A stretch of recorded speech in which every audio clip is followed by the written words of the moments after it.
This is the Lost Man podcast, where we embrace the challenges and triumphs of being a modern man in the middle years. Join us as we explore the rugged path of growing older, wiser and bolder in a world that's constantly changing. I'm your host John. And I'm Matt, and together we'll navigate this uncharted territory with grit, humour and a whole lot of heart.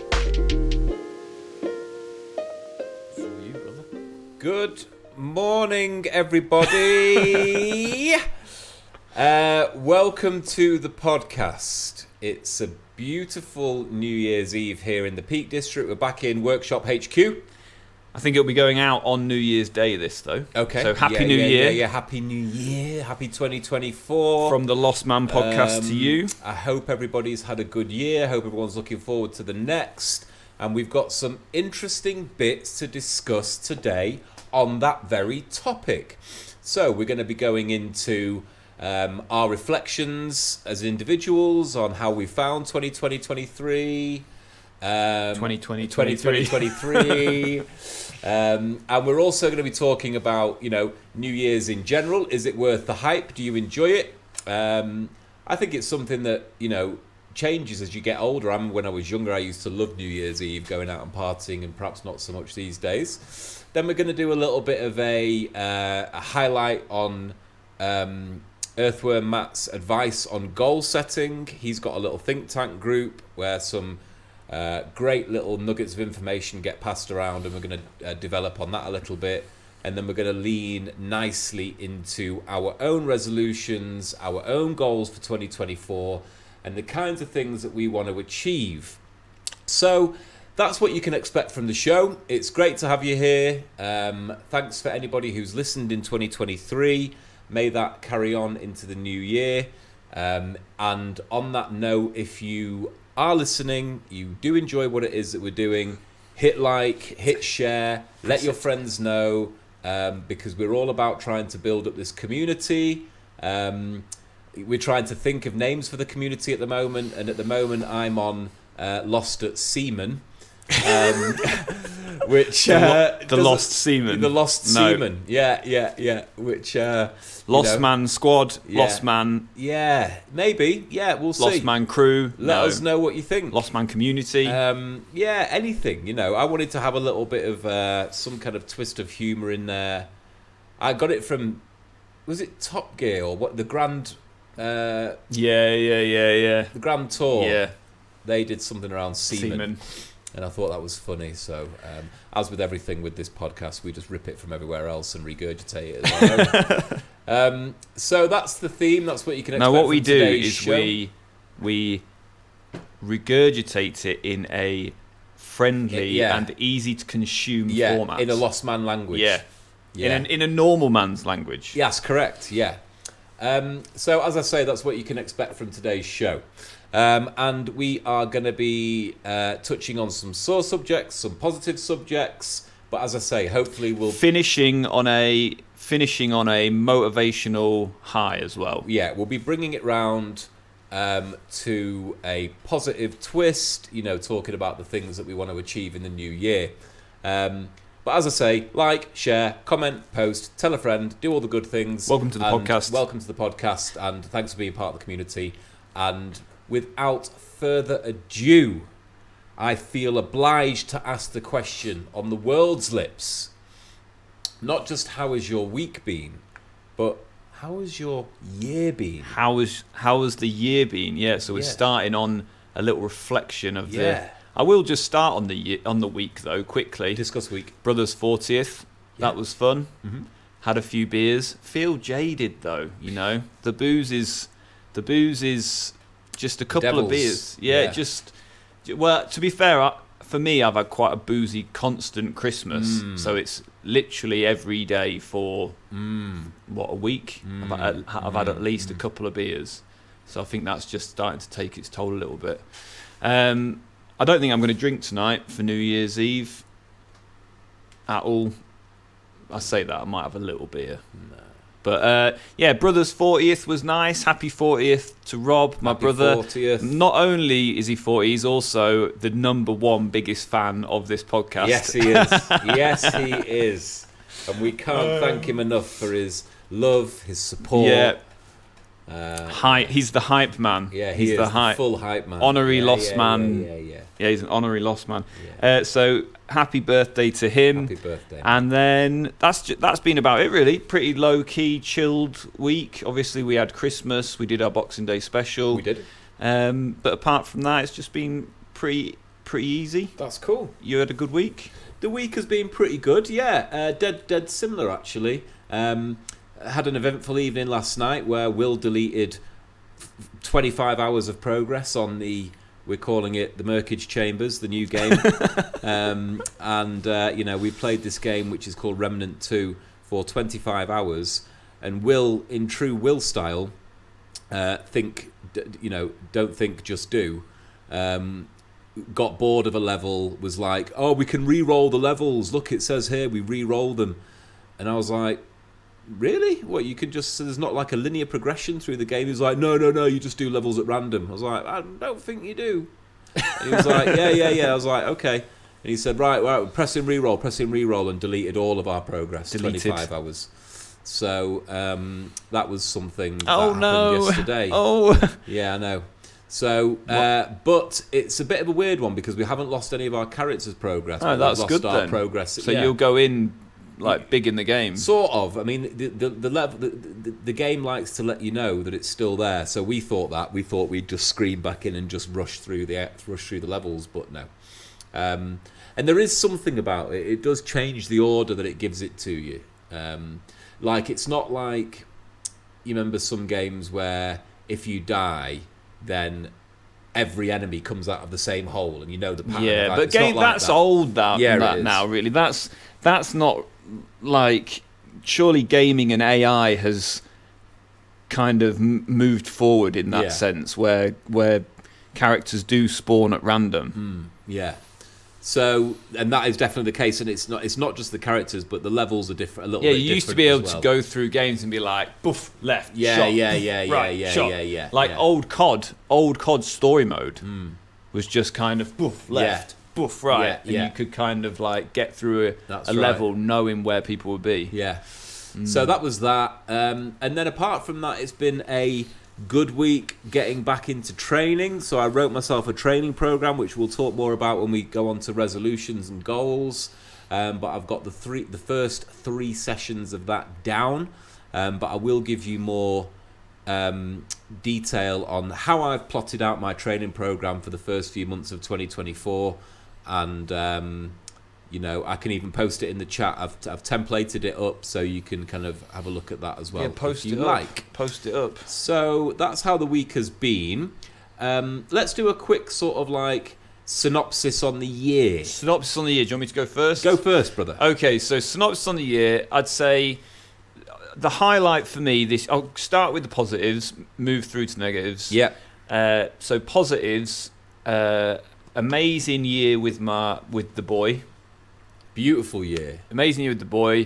He's a gem and a half, by the way. He's super fun, super happy kid. What you imagine, Mr. Communication. Yeah, what you'd imagine a kid, a little toddler to be like.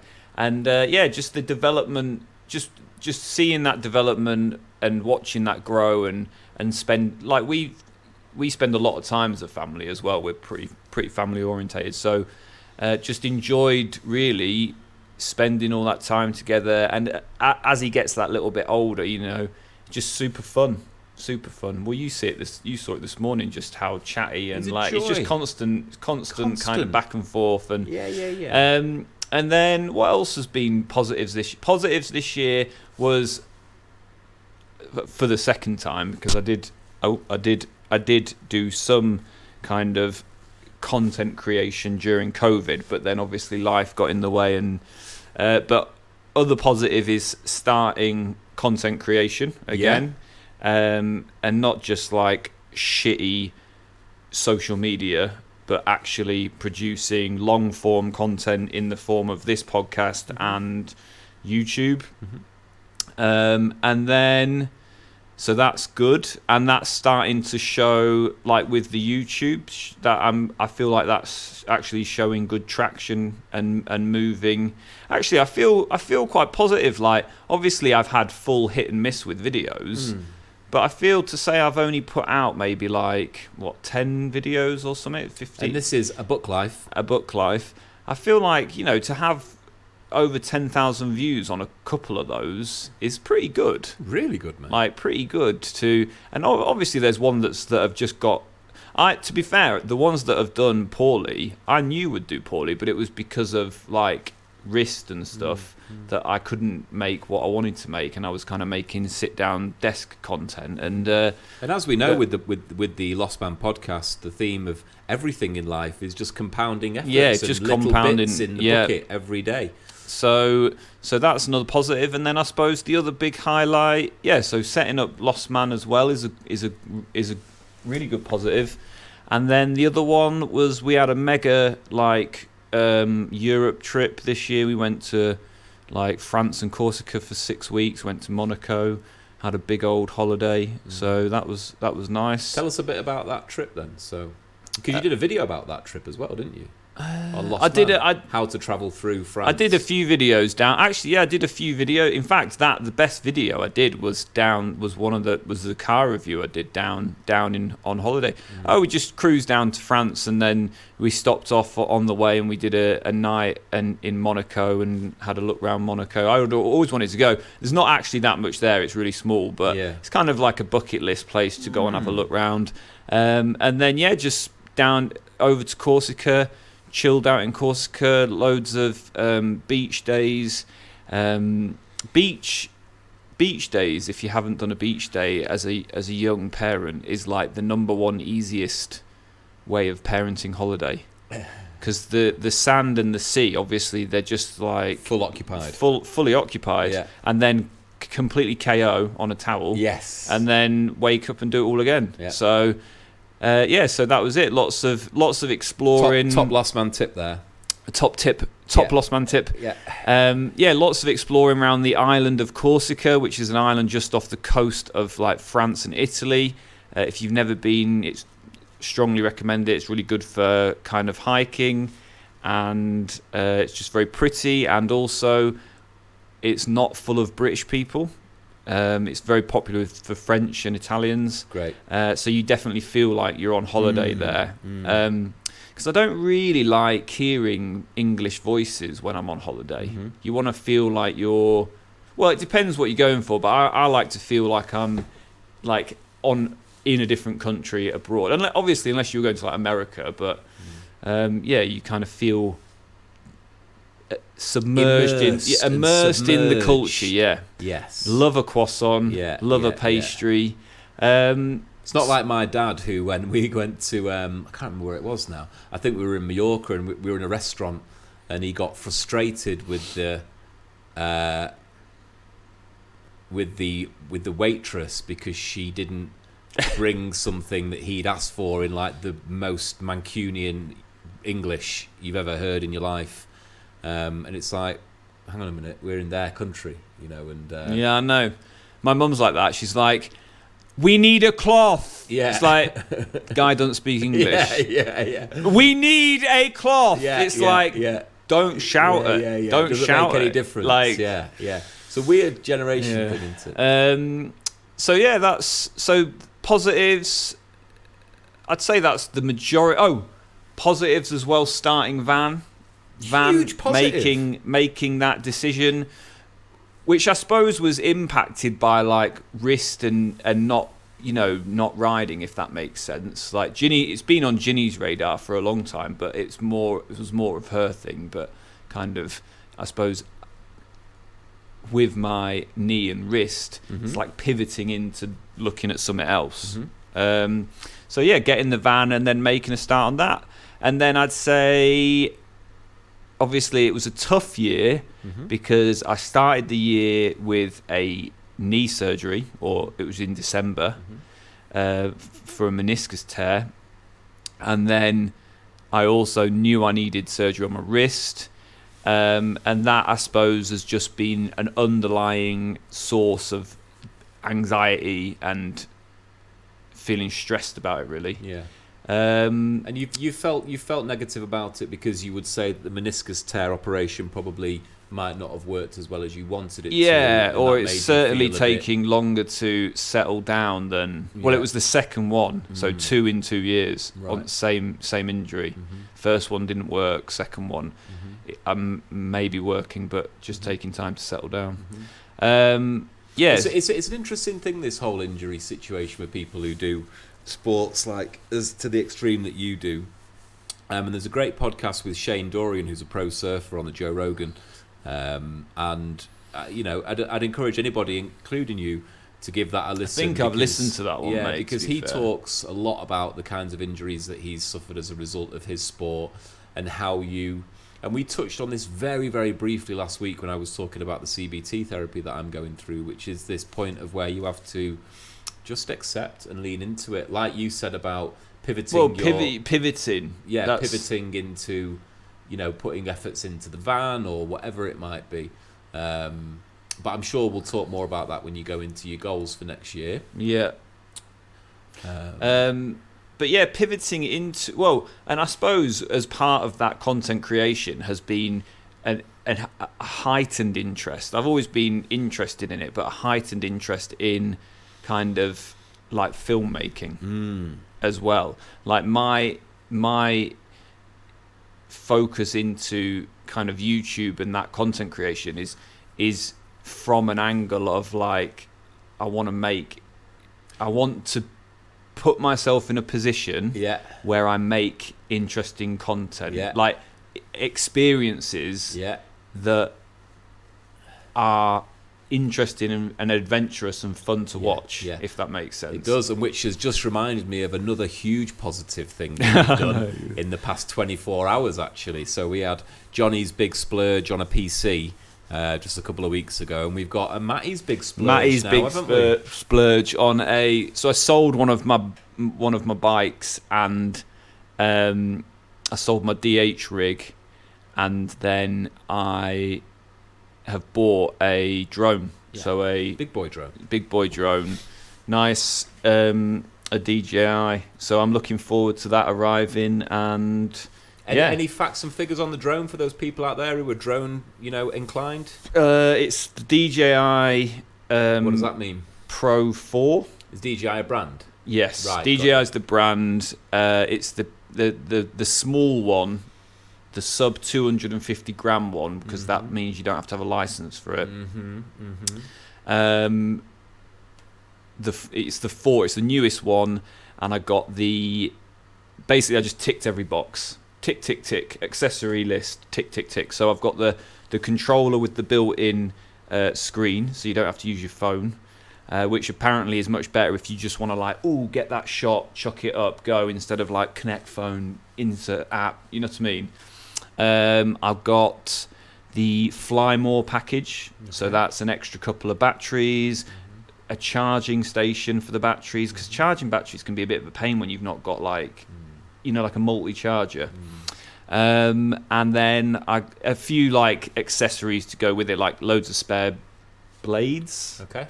And then I got some filters for the lens to enhance the footage and to make the footage more cinematic. So you put them on because apparently what I was reading, because the actual camera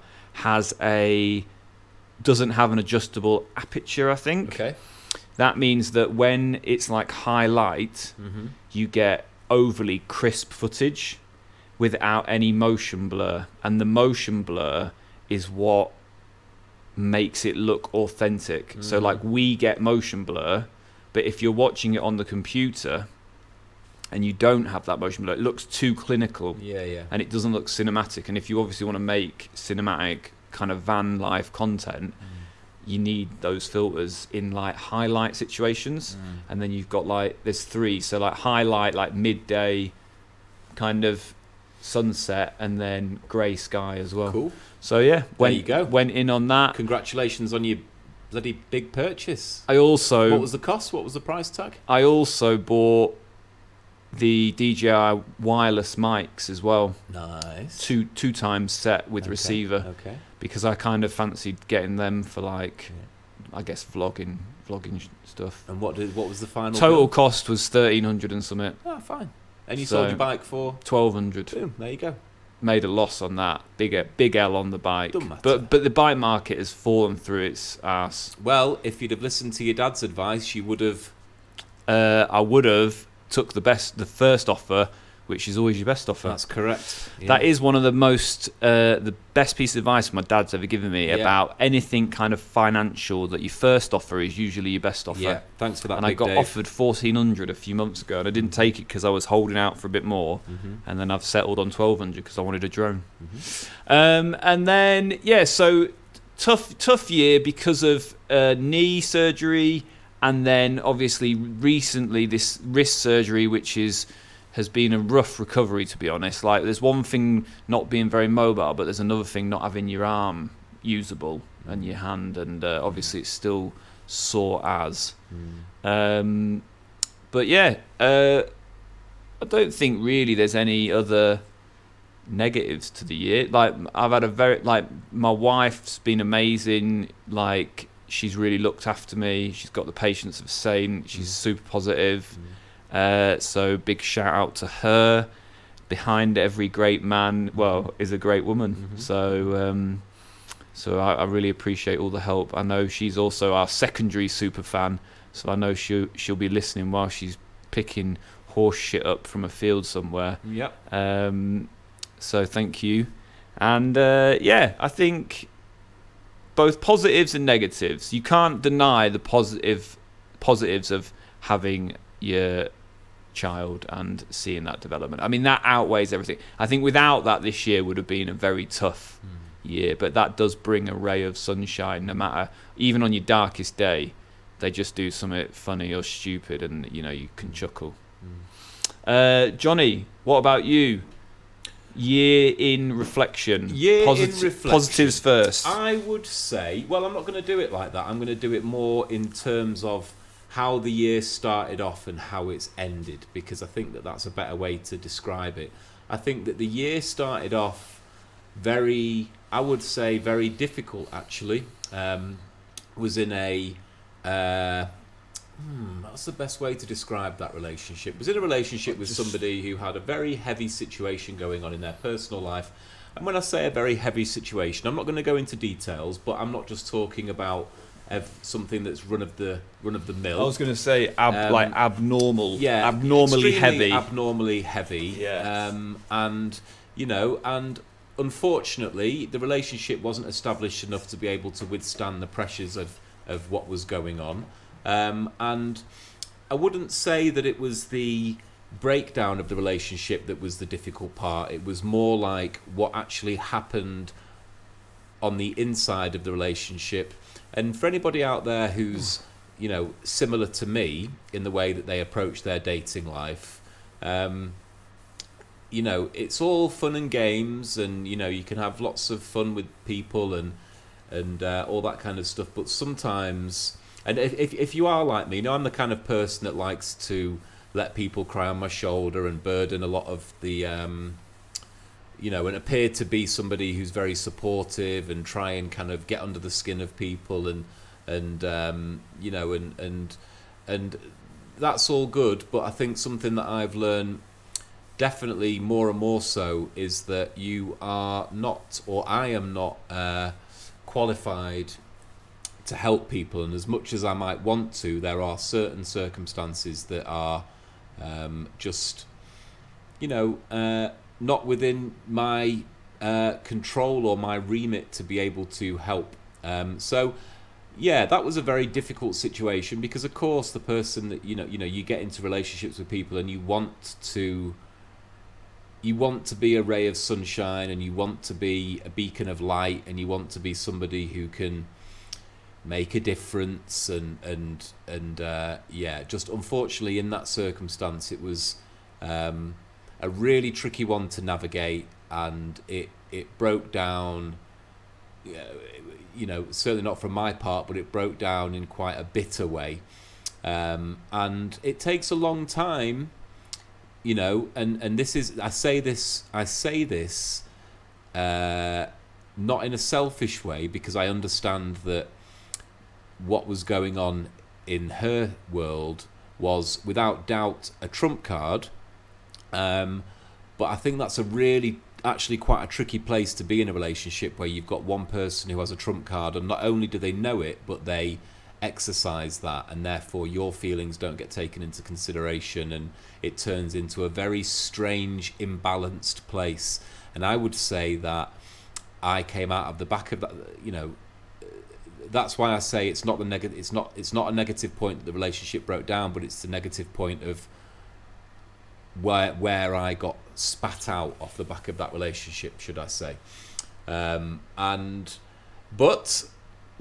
me being me, you know, you sort of, I think what you need to try and do is think about what was in your control, what wasn't, what was your fault, what wasn't, and where you are as a result of that, and what you can learn about yourself. You I mean, you might be getting to this, but you also were going through mad work, like December last year.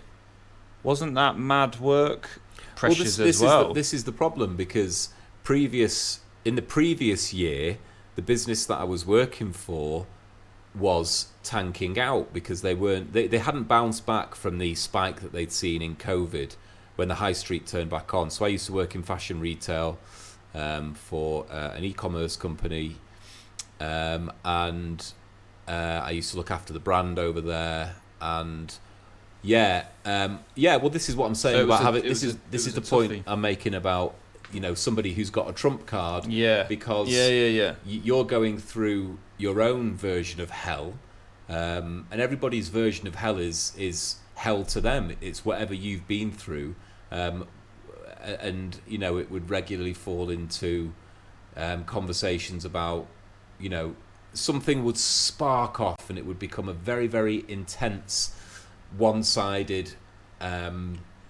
sort of level of style of communication, and then it would be, oh, you know, I can't deal with this right now. I've got a lot going on with work that I need to sort out. Oh, you've got a lot going on. What about trump card? And it's like, okay. So oh my God. Where that puts you is actually in quite a difficult place. But as I say, there's no hatred and no bitterness from my point of view. It is true that what was going on for that person was a trump card. It was significant, and it was tough.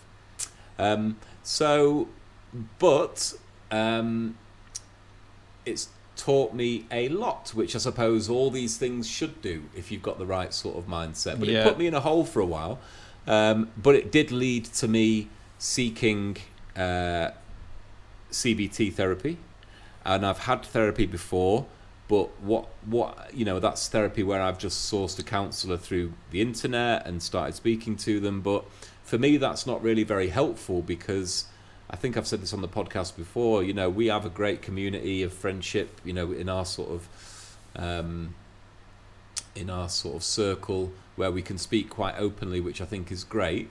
And that's what's great about this podcast is that it's a very free line of communication without any of that male ego stuff or human ego stuff. So I decided to take a different route with that, and then sourced some CBT therapy through the NHS. And what's different for anybody out there who's thinking about having therapy, what I find different about that kind of approach is that it's all good being able to go sit down and have a conversation with somebody, and depending on where you're at in your journey, if that's useful to you, then do that. But I've been you know, happy to talk, wear my heart on my sleeve my whole life, and what I really needed was some kind of arc of progression.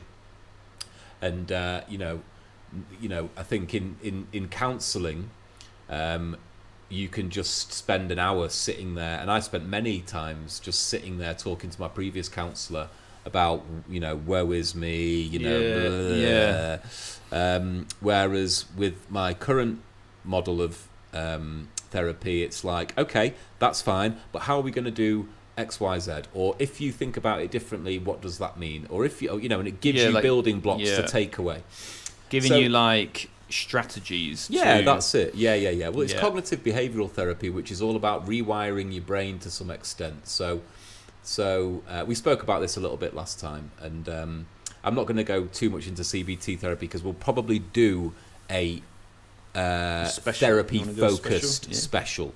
I'm at session 7 of 12, so maybe after those 12 we can talk about that. That's good. So that was the good thing that came out of the back of that. But then also, it's been one of those where the first 3 months were occupied with what I was just talking about, but then the subsequent 9 months have just been a rush of positives, really. And those have been focused around professional stuff. So obviously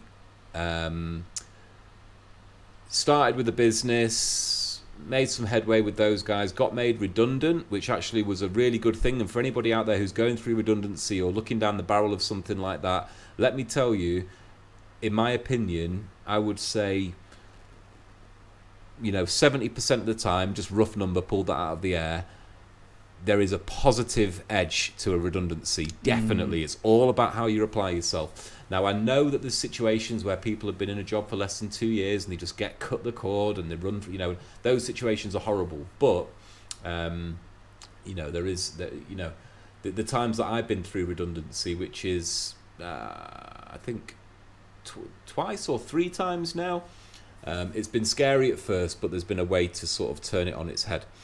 And, what that has done is it's pushed me into another company, which I much prefer, with people that I much prefer, doing a similar job with clients that I really am interested in working with.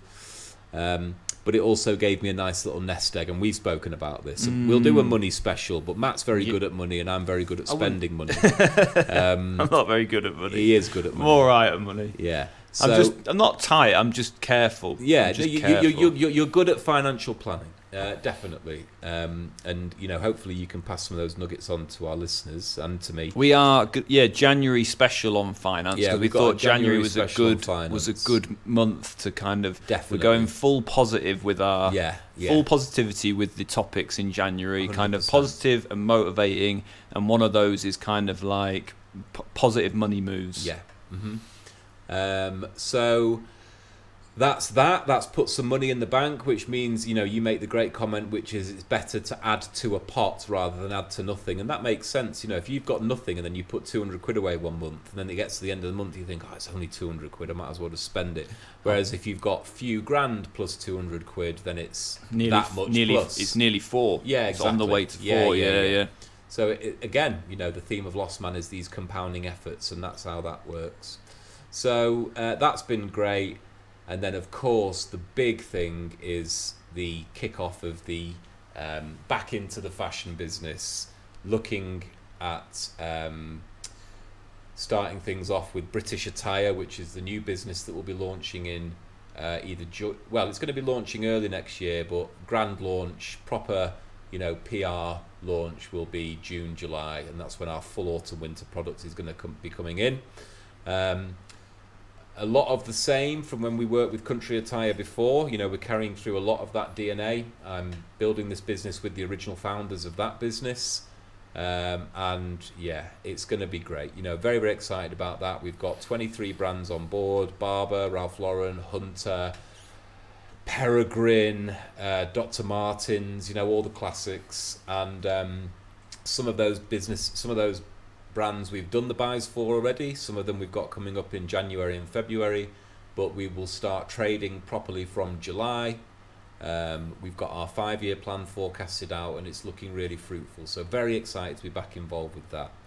I think what's nice is for the listeners or watchers will be following these various journeys that we're kind of going on at the moment. Definitely. And in that kind of that business will be really interesting to see how that kind of comes into fruition. 100%. And then obviously the podcast as well, how that grows. And then from me, like the YouTube, but also kind of growing as a dad. I feel like that's quite an interesting journey to follow. And that's where the whole community bit comes into it. We hope to be able to set something like that up, and it is all about the journey and enjoying the journey, not the destination. I think that would probably be another kind of really strong Lost Man theme that would come out of the back of this bit of work that we're doing. So that's how the year has been.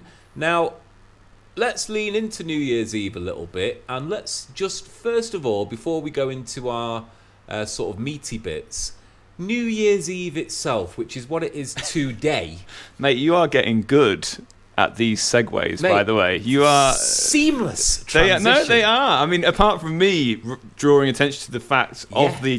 I'm enjoying these segues. Yeah. Good effort. Yeah. Good effort. Yeah. If you like the segues, leave a comment in the posts. And, if you've got any advice on how we could do them better, then keep it to yourself. New Year's Eve, is it worth the hype? Matthew Buck, discuss. New Year's Eve is you're a bit more New Year target set orientated than me. Yes. And we're embracing New Year. embracing that, and I'm actually embracing it this year with you. Actual New Year's, I find, well, it's always been shit. It's a shit night out, really. Have we done a New Year's Do you know Eve? that? Do you know? Probably. Like a rave of Probably some kind of rave somewhere. Yeah. Probably. Yeah. We've been to many. We've always been to other ones though, like Boxing Day was always a good. Boxing Day was always a really good night out, and I tell you, and that's when we were like when I was in Sheffield. Boxing Day was a good night out. Like Boxing Day at Plug was often a good night out, and we've done a few raves. We've done a few raves.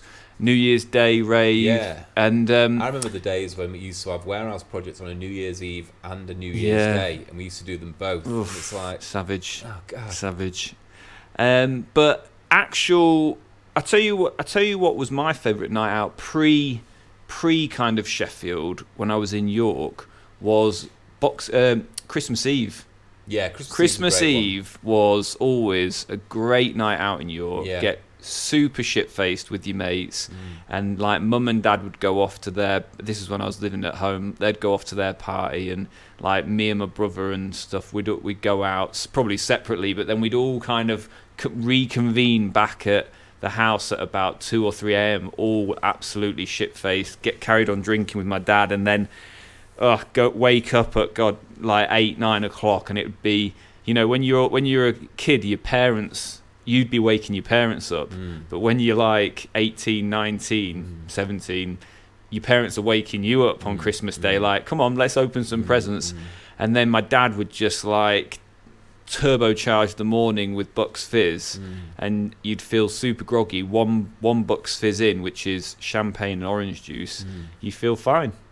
Back in the room, back on it, and then kind of nice afternoon kip to some kind of Top Gear. My opinion on New Year's Eve is that you know when you're younger, you know when going out is life and you live for the weekend, I think there's value to it, and you can have a good you time, always kind of go out. Seeing in the actual midnight is great fun, but it is overpriced. Let's be honest. Yeah. It's too busy everywhere. Yeah. Let's be honest. Too busy. It's cold. It's wet. We're getting old, so for us, or for me in particular, and especially this has been like my first. So I quit drinking in July, and so I'm really happy about 6 months of just zero alcohol. Not because I had a problem with alcohol, just one of those decisions that I decided to do, and before you know it, you're 6 months down the line, and here we are. And I remember I was quite worried about the Christmas and New Year period, but now that I'm here 6 months in, and it's New Year's Eve tonight, I'm going to go home after this, I'm going to make some nice food, I'm going to chill out, I'm going to jump on the computer with our brother Will in a bit, and I'll probably be in bed for 9:30. Yeah, I probably will. Yeah, mate. I don't think we'll see it in. No. Yeah, I'm over New Year, mate. It's like you say. It was always. I love New Year, but New Year's Eve. New Year's Eve, like, you know, was always expensive. It was always busy, and it was always a bit. It always ended up being a bit of a shit night. Like you just ended up queuing half the time to get into places. And so, yeah, as a night, not a fan. One that sticks out in my mind was my friend Jay. This was when we were younger, and he had an apartment right in the middle of Manchester, which is where I'm from. And we went out on the New Year's Eve, all stayed round at his house. You know, the next day, kind of like felt horrible. Then 2 p.m. or 3 p.m. Then a couple of people started saying, "Oh, should we go out?" 4 p.m. was like, and then at 5, you know, people are starting, you know, shall we get back out? It's New Year's Day, and it's like, oh my God. And I can just remember being sat on this chair. People were like starting to get ready, and the idea of going back out, and people were coming round a little bit, and I just stood up, walked over to the fridge, got a full bottle of wine out the fridge, drank the whole bottle of wine, and then went out again. Yeah, I mean, can you imagine doing that now? Well, it does help though, doesn't it? If you're hungover, oh, it just squared it right away. Just squares you up, doesn't it? But that was like, I must have been 20. I bet I was 27 or 8 then. Oof. If I was to do that now, God damn, it would be Painesville, Tennessee. What the other thing I was going to say, and kind of, I suppose this kind of segues as nicely into goal setting, is that the other, you know, linked to New Year, and obviously it's very common to set goals, and my view on that has always been a little bit of don't wait to New Year to set a goal. Like, I don't like that I'm gonna get in the gym in, you know, like in January, or like, especially if you're kind of in November, it's like, oh, in January I'm gonna do this. Or so I've never been a big fan of goal setting, because I've always felt like if I want to set a target or a goal, I just set it there and then work towards it. But saying that, I do think it is a positive time to reflect on your year and move forward and you know, set some goals this year. We're going to set some goals. You're a big fan of you're big into this, so you kind of encourage me to do it. So yeah, we're going to set some goals, and it's the best part. It's the best part of this season, I think. It's just time to. It's a good time to. I get what you're saying, and I agree. And I think we. Do you know what I mean when people are like, "I'm gonna do that"? I think we probably both, set little targets throughout the year. But it's just there's something about New Year where you just sort of take stock, and I think that's important. I always remember one of my mates' dads saying to me, it's important to take stock in where you're at in life. You shouldn't always be chasing the next thing, and I think that's true all year round. But there's no time really for me like New Year where that's more true, where you can kind of go, right, that block of a year was positive, not so positive, right, why not? Okay, right now, and it's like just a hard reset, isn't it? Like turn the CPU on and off again. I only really had one. The other positive we had this year was we set up that holiday cottage, which has done pretty well. Yeah. It's a huge positive. You've had a great year. The only numerical we had a numerical target for that which we hit, which we were happy about, and the only other numerical target I hit was that I wanted to get to 500 subscribers on my YouTube channel, which I hit last week. There you go. So that, but I do think, though, it is important to have some form of goal or target or place where you want, or things you want to achieve, because otherwise you will just stagnate. And a great phrase that my head at school says, if you're not moving forwards, you're moving backwards. So if you're standing still, you are moving backwards. Yeah, because the world's moving around. Yeah. So you've got to constantly be striving to move forward and improve or change or grow or experience new things.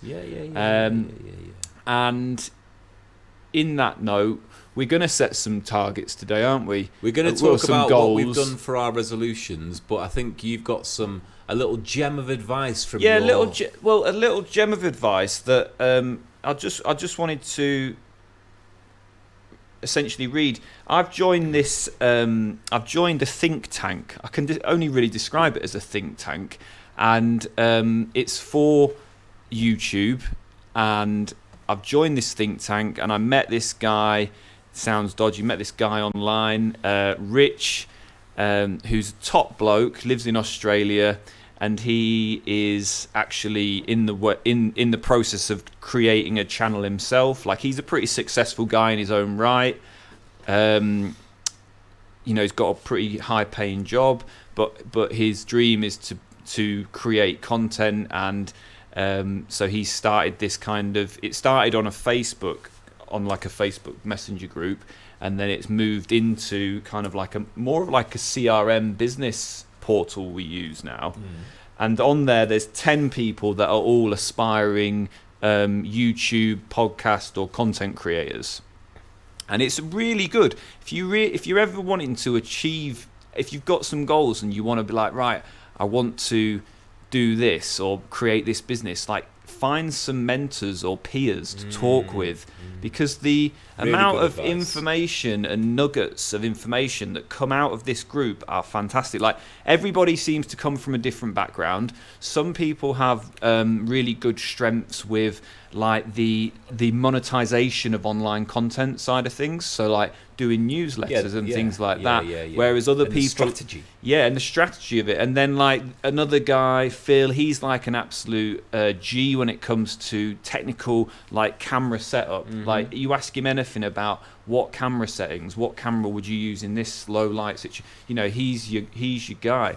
So it's real nuggets of information available. And there's one guy, Jesse, who's super good with kind of like trying to optimize his, I think is what he does as a job. And we were going about setting targets for this content creation, and I was like, right, I want to set a goal of 1,000 subscribers by Q1, 3,000 by Q3, and then 5,000 very formulaic, isn't it? Very rigid, like just pulling numbers out, number focused targets. And then Jesse kind of posted this interesting statement, which I wanted to kind of just read. It to us, it just basically says that that his dream is to quit his main job and focus full time on his sideline, and his kind of process with YouTube is in supporting a business and a business he's setting up as well. So it's not just content creation; it's a t-shirt printing company as well. And his channel is all about content create, like the go-to place if you want to print t-shirts, basically. So not only is he printing t-shirts, he's also teaching you how to do it. And so that was his thing, and he'd gone about setting various targets, but then he'd kind of looked into it, and he'd decided that setting very specific data-driven targets are not always.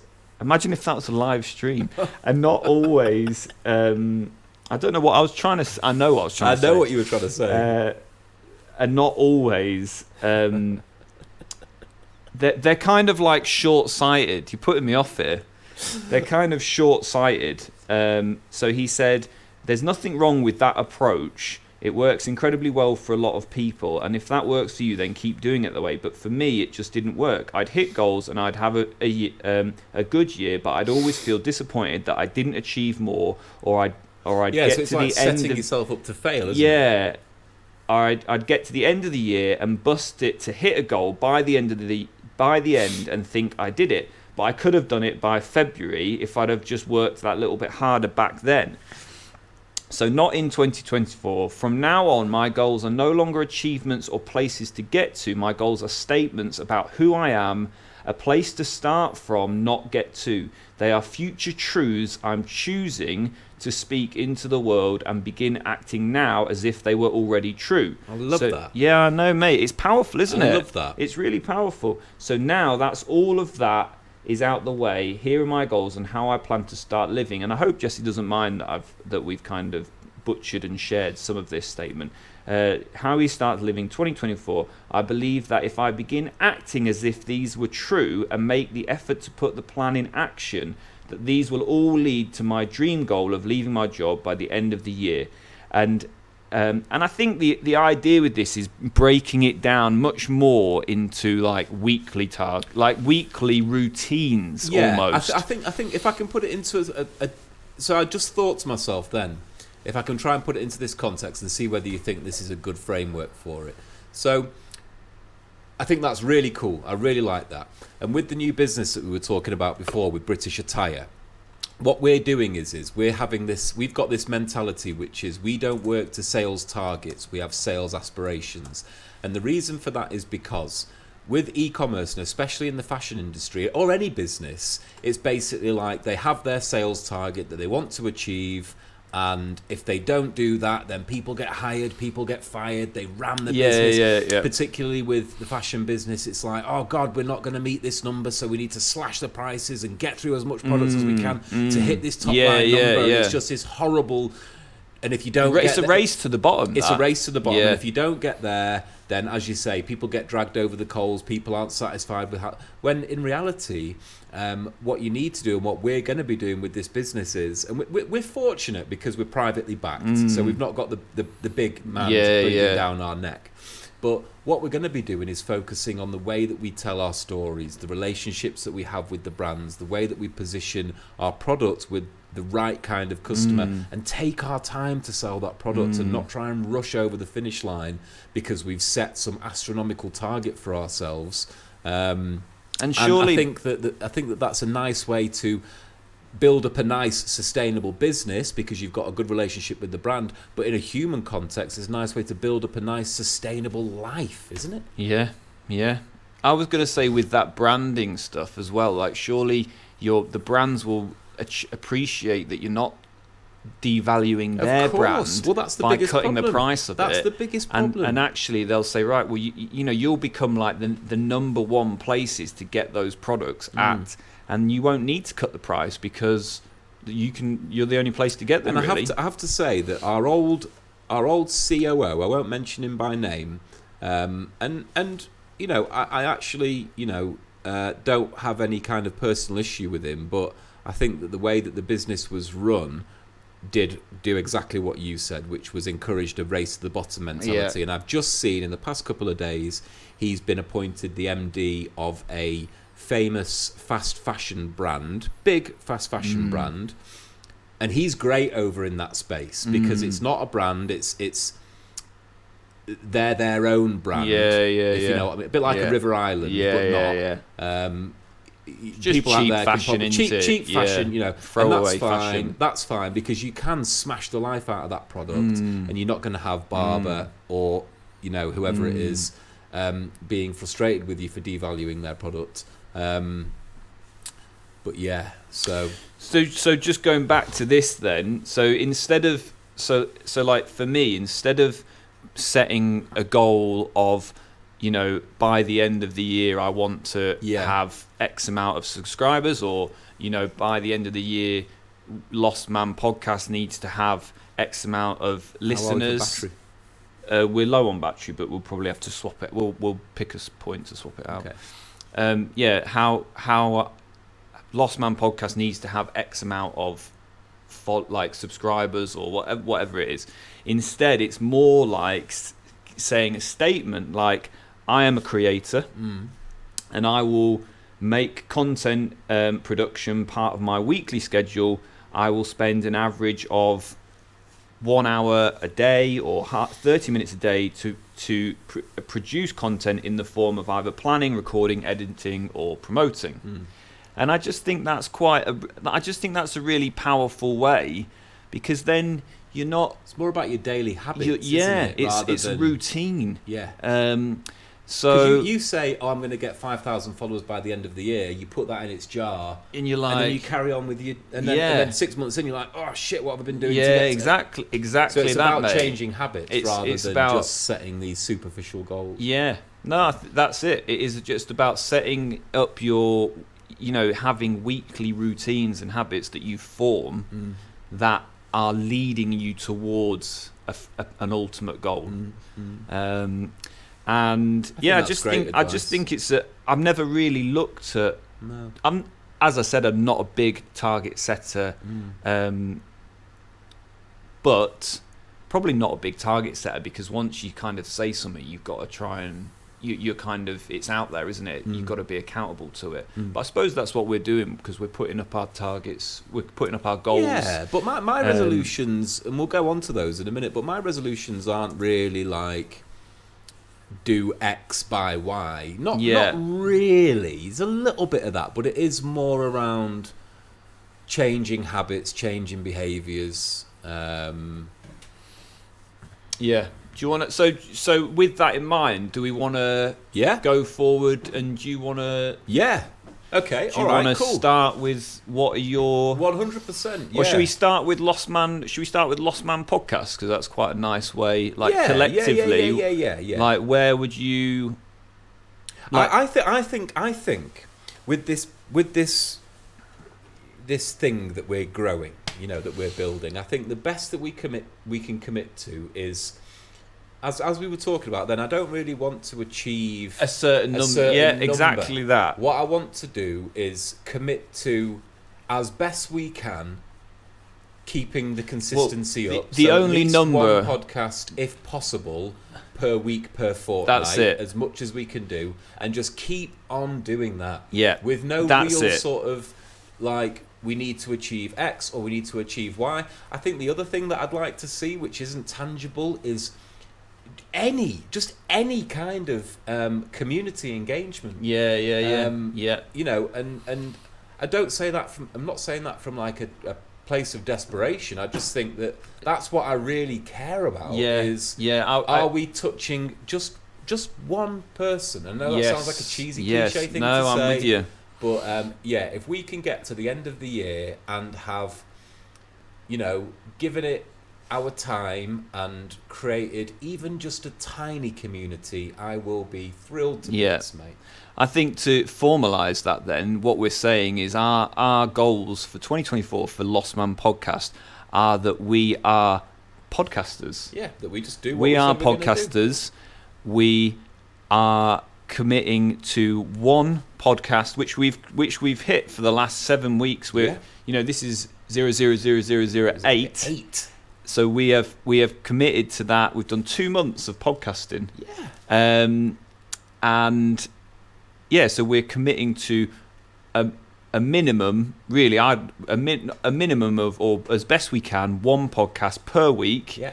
And we've got lots of ideas for like slightly different formats and things that we're going to tweak throughout and quick try. Q&As, opinion little pieces, bonus features, things like that. Like play reactions around with the lengths of the podcast.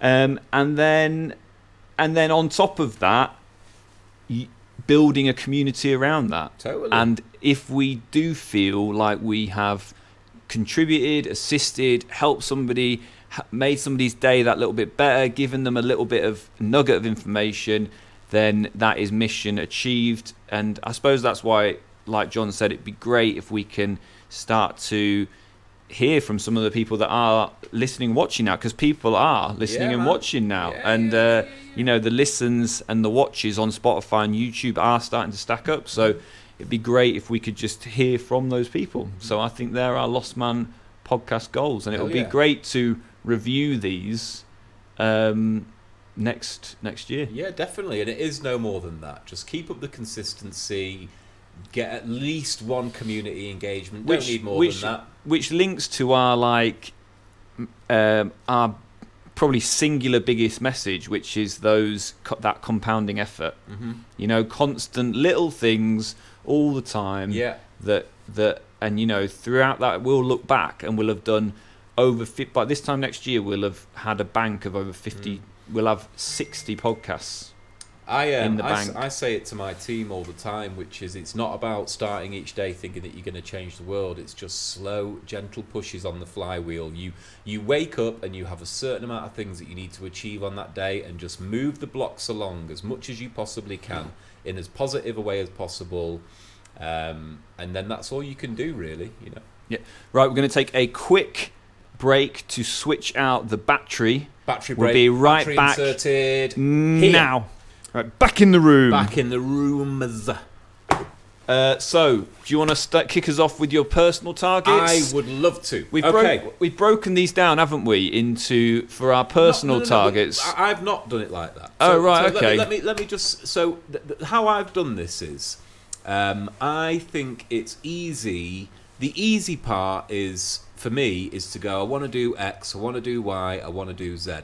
But what I've decided to do is dial it right back and just have an overarching thing that I want to achieve. And when I think about everything, my performance in the workplace, my relationships with people, my cognitive ability, how I manage my finances, how I approach my training, how I approach my food habits, it all comes down to one thing, which I think is better sleep hygiene. I think that's the most important thing out there, because when it comes to... When you say hygiene, I think, what do you mean, have a shower before sleep? That's when it comes... Matt does this. It just goes off on these things.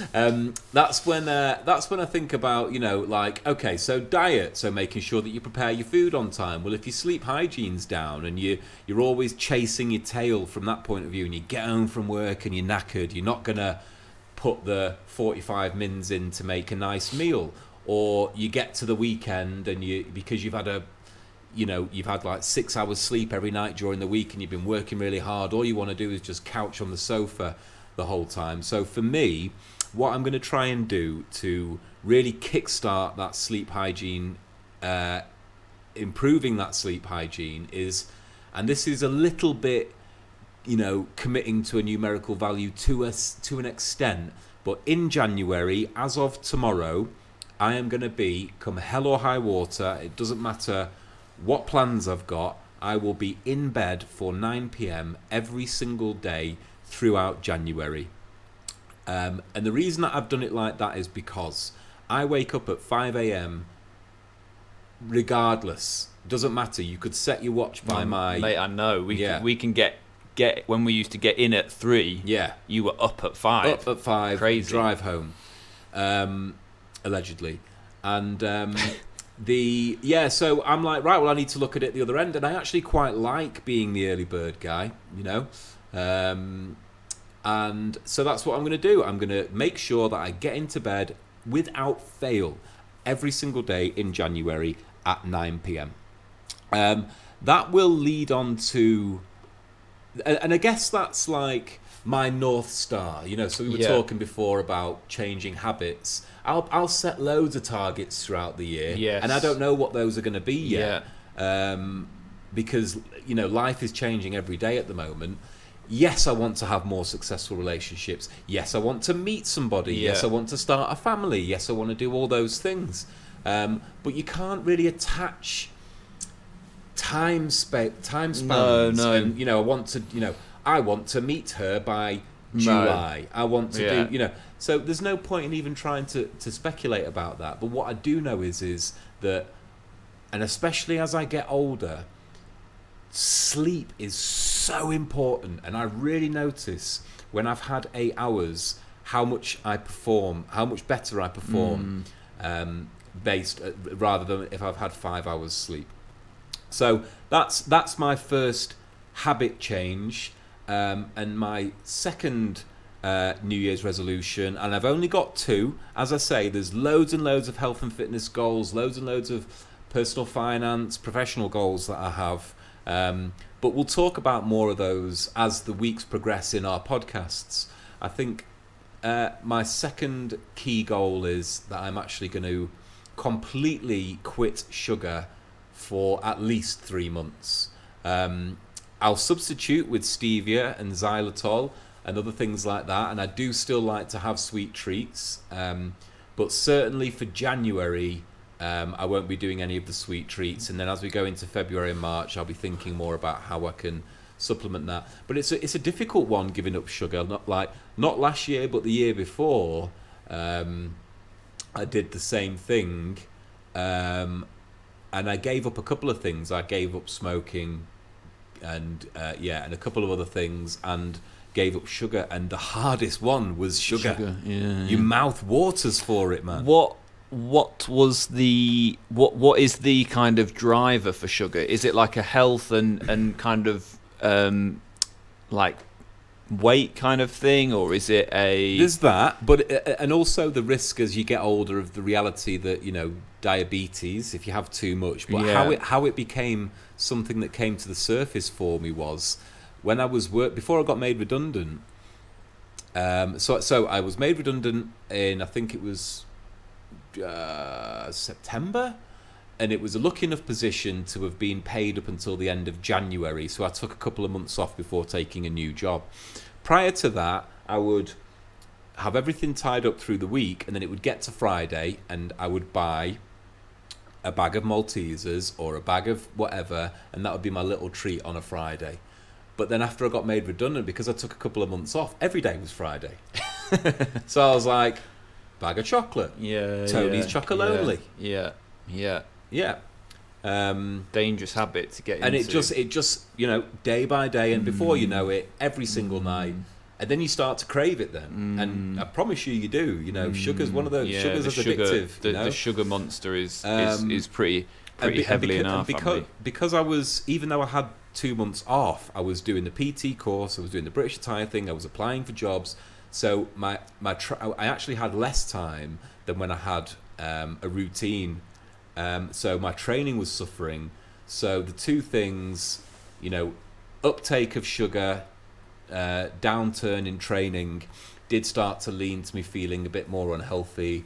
And yeah, so tonight my New Year's Eve will consist of that. I'm going to go and get the holy grail of chocolates, which is Tony's chocolate. I was just going to say, can you tell us what your... I mean, you know, and this is not, you know, if you're listening out there, Tony, don't start sending us for promoting... Yeah, Tony's Chocolonies. Yeah, Tony's Chocolonies. I actually tried one after you've been hard on a Tony's Chocolonely addiction. It's the orange one, by the way. And I had that orange one with sea salt in and cracked a tooth. So, you know, I'm not a big fan of Tony's Chocolonely. No.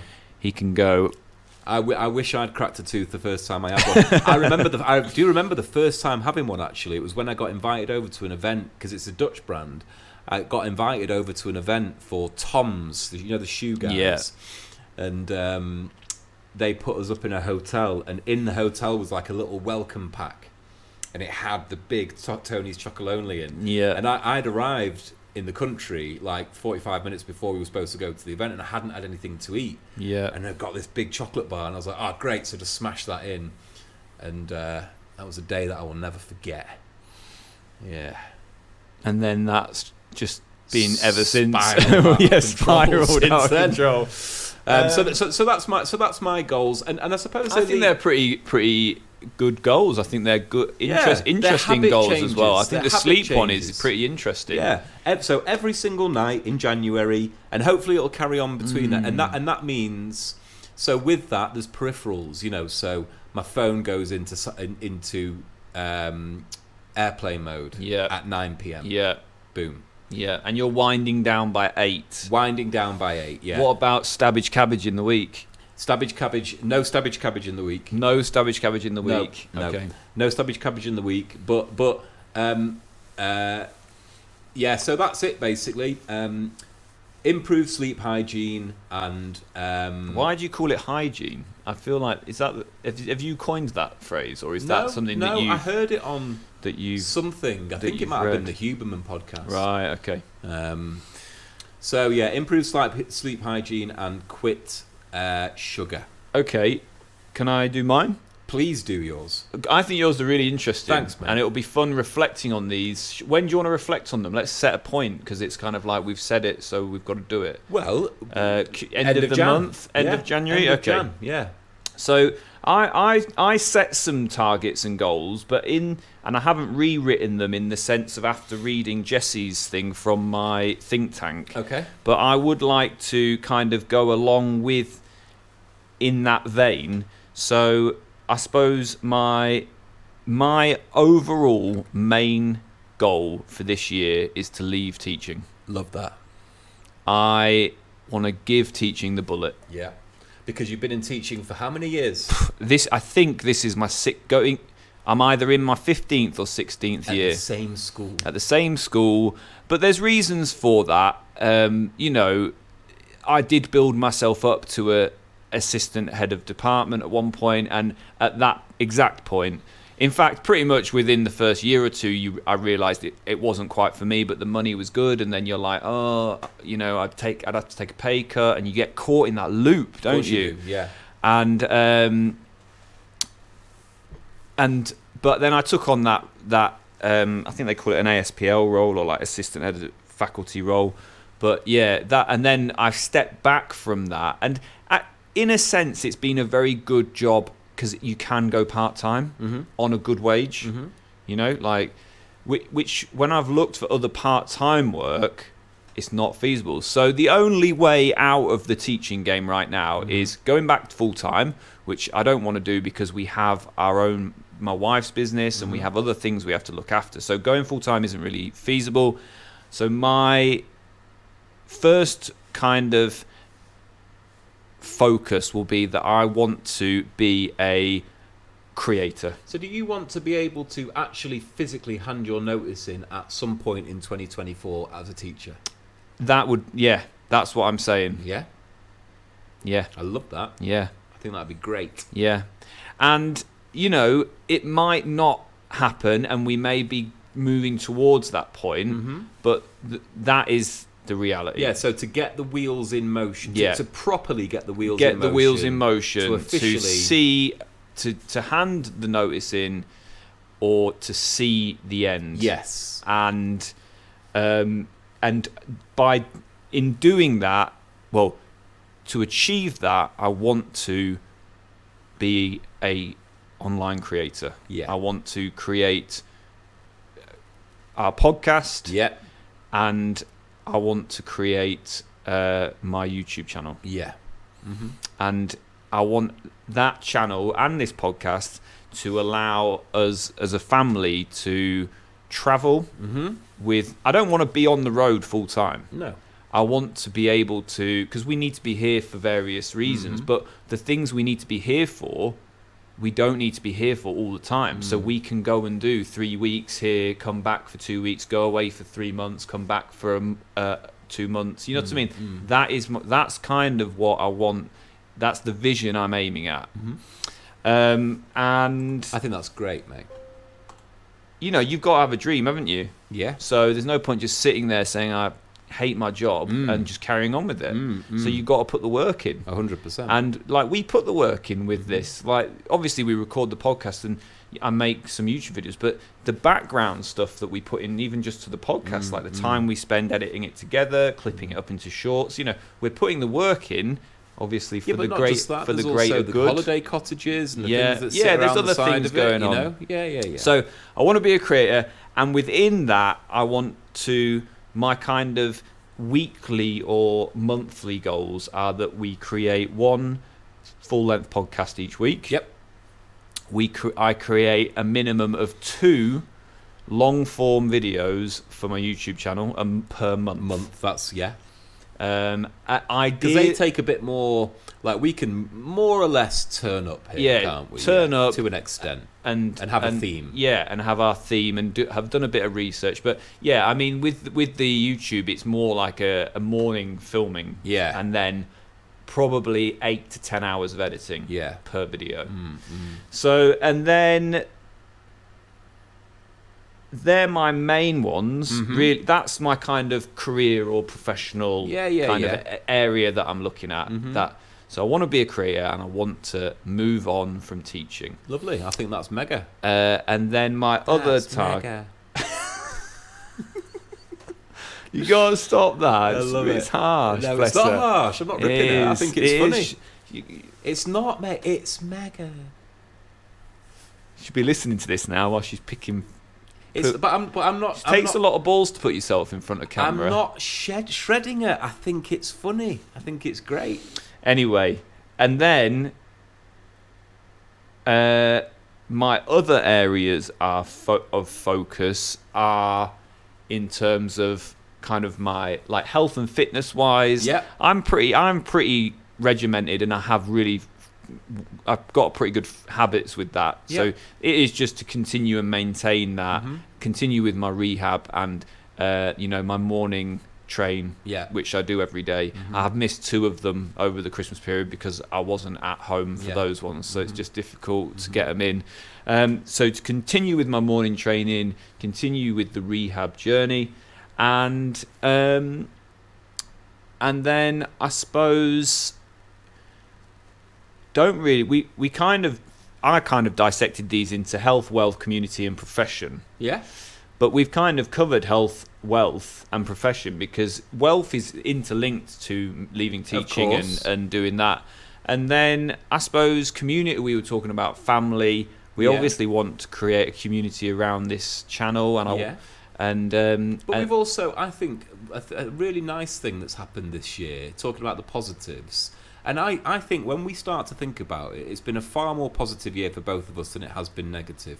And one of the main positives has actually been reconnecting with our friend, the George. Yes, we've reconnected with the George. You guys have reconnected. So it used to be the case that it was me, Matt and George, very much the 3 bears, hung around together quite a lot. And then there was a bit of a slip in that, as happens with many communities. People change, don't they? People grow. Develop, and people that's fine.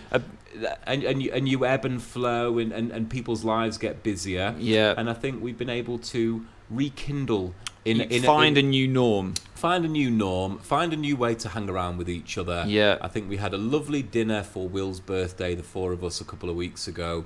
We've got something in the diary for the end of January, and I think long may that continue, because that's nice. Yeah, that's nice. And then I was just going to say, in terms of like my family, I want to continue to be the absolute best role model for my boy, and the best partner for my wife. Yeah.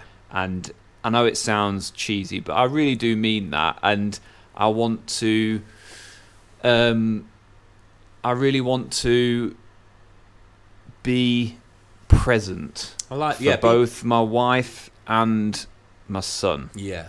And I've not said his name once this time, which means good. I haven't got to edit. We are progressing. Professional. So I wanna be as present as possible for both my wife and my son, and yourself and myself. And do you know what? A side thing is cutting down screen time. Yeah, cutting that screen time down. I think definitely, and I think things like that are things that you can kind of do on the daily basis. Get your screen percentage down, add money to your pot, all these different kinds of things. But I think what we've come out with there are some really good behaviour changes. Because it's easy to sit there and be like, oh, I'm going to be present I'm going to be present and be around. But when I say present for my son, I mean engaging with him, talking with him, putting aside everything else and spending that time with him, because they're only little for a little bit. There's that. It's George told me that.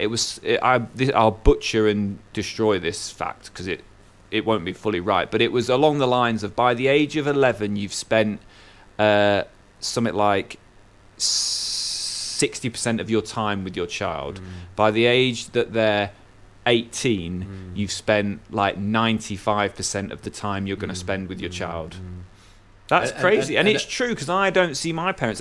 And linked to family as well, I would really like to try and see my parents a bit more, but it's just so hard with a little kid, a job's busy, back to the and if it's okay with you, Lost Man Matt, I'm going to finish the podcast on a nice sort of Instagrammy sort of memey sort of thing, but I think it's quite nice. But before I do, just leaning into that point that you mentioned there, which is kids, and that a really lovely saying that I heard. I can't remember where I heard it, but it's really true, and it's something that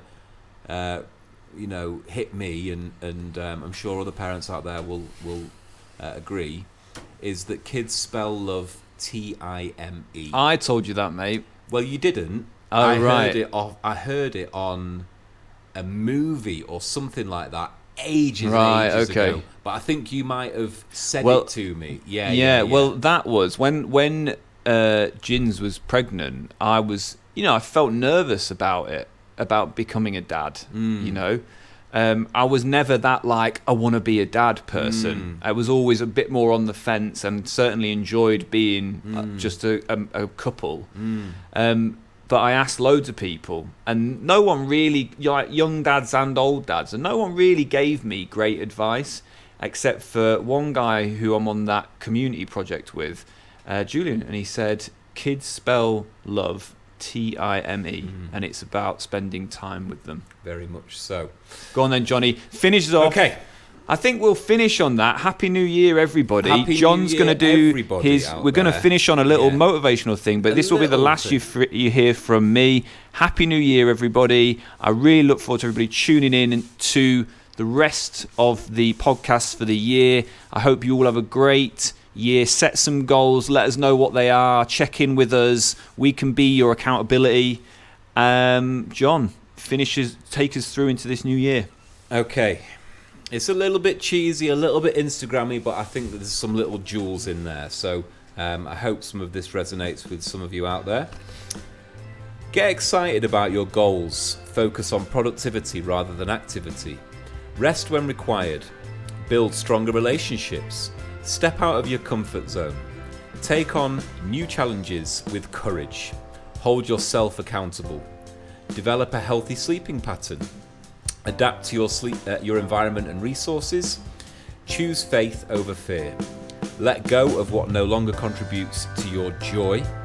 Create better habits. Keep a routine in place. Encourage positive energy in your circle. Smile, laugh, and love often. Jeez. Count your blessings regularly. Work with passion and purpose. Try out new things. Upskill. Travel when you can. Live within your means. Spend more time with your loved ones. Take good care of your mind, body, and soul. Make happiness and healing and kindness priorities. Meditate.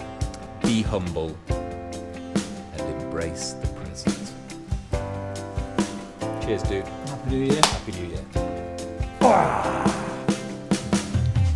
Have a good one, guys. See you in 2024.